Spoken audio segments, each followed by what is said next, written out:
我跟你们讲啊，离婚的女人就没有不找的。Let me tell you something about divorced women. None of them stay single forever, and very few of them don't end up regretting it. I don't care how stubborn your wife acts when she leaves you saying things like, "I'd rather beg for food on the street than come back to you."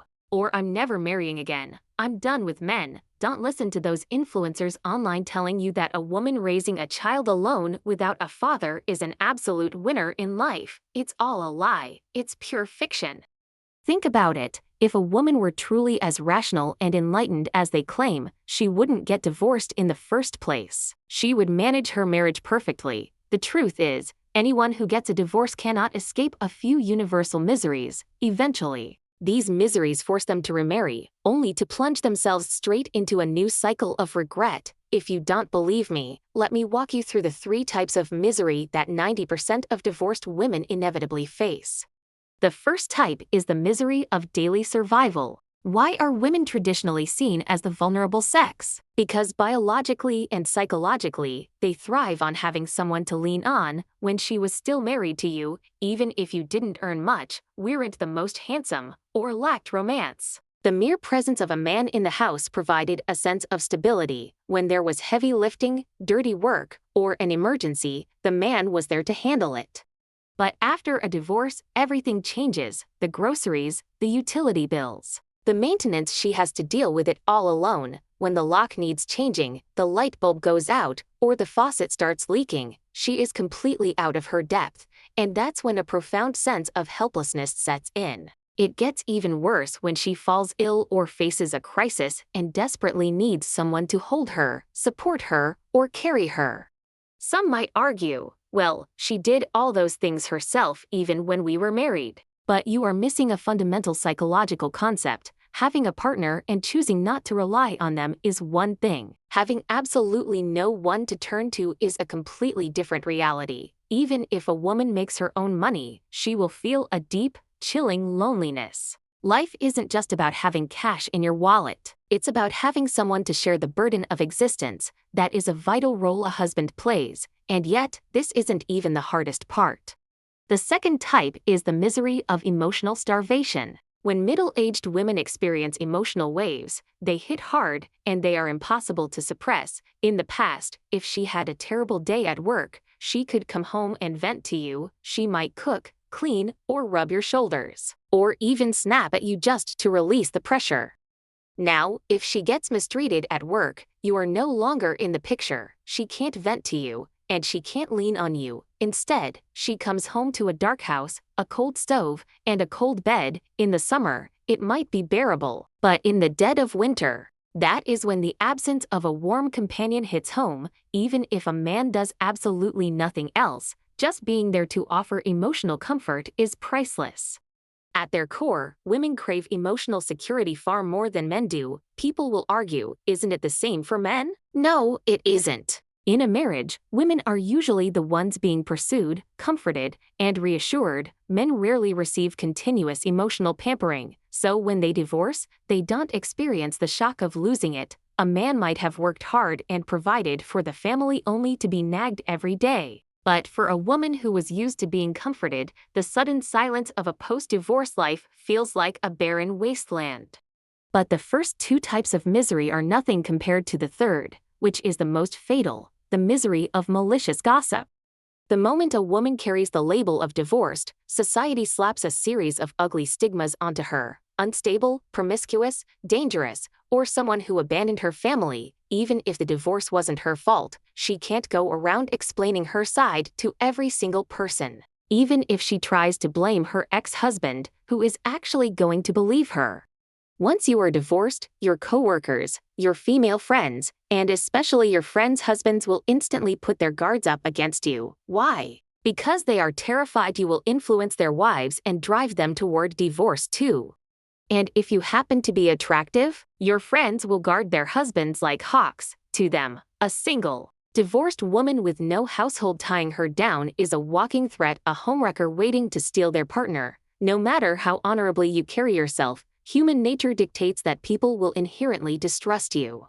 Even if you remain completely single, the rumors will never stop. People will whisper, "She looks clean on the outside, but she must have a secret lover on the side." or she's probably someone's hidden mistress. Unless a woman is profoundly unattractive to the point where people assume no one would want her anyway, the malicious gossip will haunt her relentlessly. Faced with these crushing realities, very few divorced women can endure the solitude for long. They end up back in the dating market, usually settling for a second marriage with a man of similar status. But do you honestly believe a second marriage can ever be more peaceful or genuinely happy than the first? I highly doubt it. High value. Successful men will rarely choose a divorced woman, regardless of the reasons behind her split.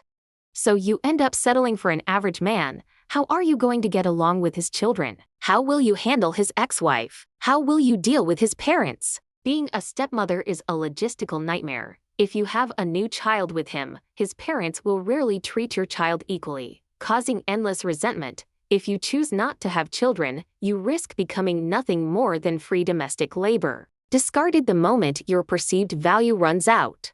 This is why I want to tell all the naive women out there, do not blindly follow the trend of divorce. Do not buy into the scripted fantasies online where influencers brag about how blissful their second marriages are, or how being a single mother makes them the ultimate winners. Anyone selling you that narrative is acting out of pure, unadulterated malice. Hey guys and girls, let's sit down and have a little heart-to-heart today. What I'm about to say might sting a bit, but it's the absolute truth.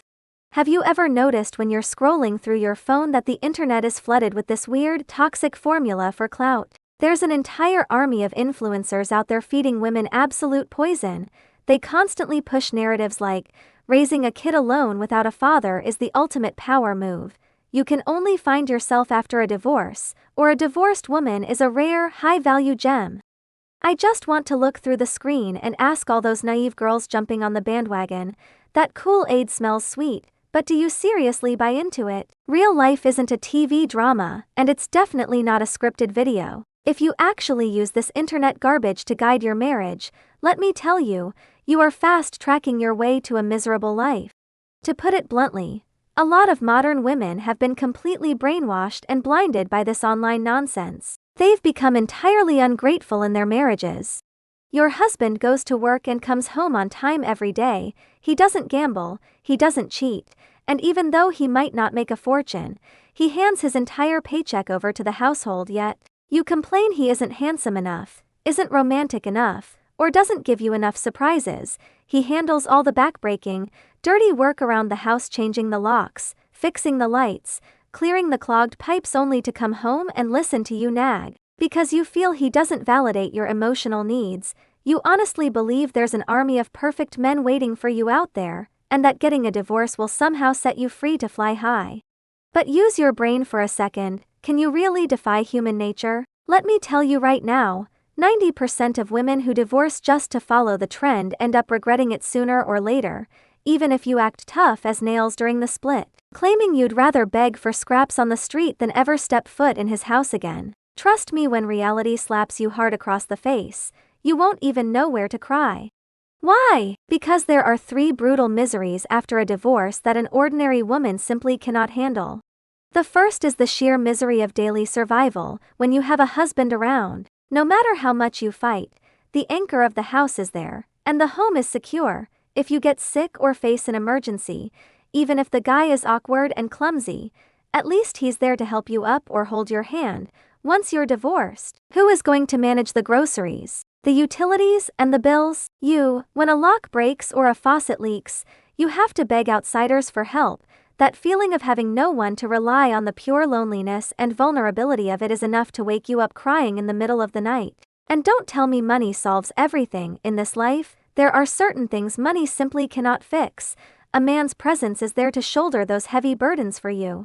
The second is the misery of emotional starvation. Women are naturally emotional creatures. In the past, if you had a rough day at the office, you could come home and vent to your husband, even if he didn't know the perfect words to comfort you. Just snapping at him was an outlet for your frustration. After a divorce, who are you going to talk to? You come home after work to a pitch-black house, a cold stove, and an empty, freezing bed. Everyone needs a companion who cares, especially women, when you're used to being pampered and comforted in a marriage. The sudden contrast of post-divorce life will teach you the true meaning of isolation. But the most fatal one is the third, the misery of endless gossip. Don't be naive about human nature. What does a single, divorced woman look like to the people around her? To your female co-workers and your best friends, no matter how honorably you behave, if you have even a little bit of looks, they will guard their husbands like hawks around you. They will be terrified that you'll ruin their marriages or secretly steal their men. All kinds of nasty, unspoken rumors and dirty water will be thrown your way, and you won't be able to run from it. And what happens when you can't take these miseries anymore? You'll most likely end up back in the second marriage market, settling for someone with a similar or even worse background. Do you really think life with a second husband is going to be more peaceful than your first? Being a stepmother is a nightmare. Your new in-laws will never treat your kids fairly, and if you choose not to have another baby with him, you risk being treated as nothing more than free domestic labor, discarded the moment you outlive your usefulness. So, just like talking with an old friend, let me give you some real honest advice. When it comes to marriage, don't throw tantrums and don't be greedy. Two people being together is about teaming up for life, compromising, and tolerating each other. Contentment is the only true key to happiness. Stop keeping your head in the sand and only listening to those internet influencers talking big. They fool you into getting a divorce just to cash in on your views, but at the end of the day, you're the only one who has to swallow the bitter pills of reality. What do you think about this? If you think I'm speaking the truth, type "be grateful" in the comments, and let's talk about it.